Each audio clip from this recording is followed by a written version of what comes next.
मसीह के साथ एक होना सीरियल है। फितरत और जिंदगी किताब का नाम है, जब मुसन्नफ है। प्रोड्यूसर इमानुएल असलम, आवाज में शाता चौकत।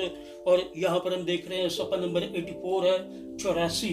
अबरानियों के नाम खत है, 10 बाब है, 16वीं आयत से 17वीं आयत तक खुदावंद के कलाम में यूं मरकूम है।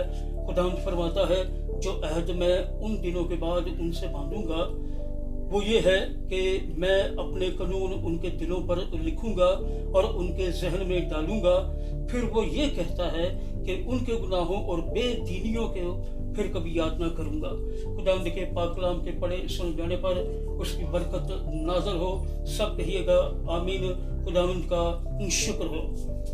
मसीह का खून हमें गुनाह खुदा के सामने माफ कर कीजिएगा। वंस अगेन वापस आता हूँ।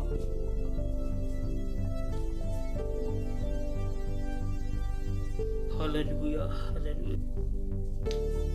Extremely sorry. मसीह का खून हमें खुदा के सामने बेगुनाह ठहराता है, क्योंकि ये पूरी तरह हमारे गुनाह को धो डालता है। यीशु हमारे गुनाह को अपनी मौत में ले लेता है और ये हमेशा के लिए हो जाता है। और फिर खुदा मुस्तकिल तौर पर हमारे गुनाह की याद को मिटा डालता है। मसीह के खून के वसीला गुनाह के खात्मे की गवाही के साथ हम खुदा की नजरों में, उसके जहन और दिल में बेगुनाह हो जाते हैं।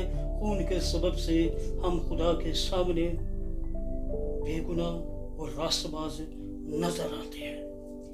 ये है सलीब की कहानी। ओह माय गॉड, काश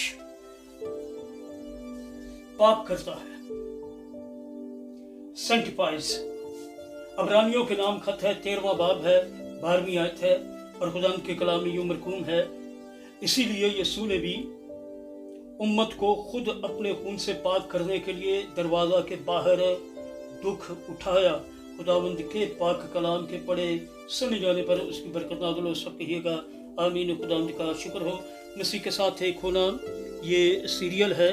फितरत और जिंदगी किताब का नाम है, जब मुसन्नफ है। प्रोड्यूसर इमानुएल असलम है, आवाज में शादा शौकत। और यहाँ पर हम देख रहे हैं सफ़ा नंबर 84, 84।